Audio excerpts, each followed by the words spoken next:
The Photometer System Aeronet. Control Unit CU. The control unit is the component that received all the data acquired by the optical head, and it is used as the user interface to parameterize the whole system running.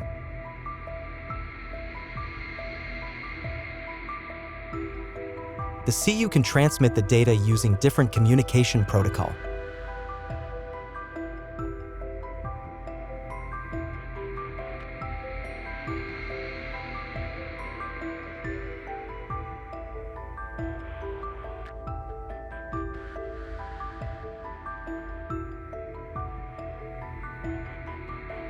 User interface, graphic display, capacitive keys, mechanical push button,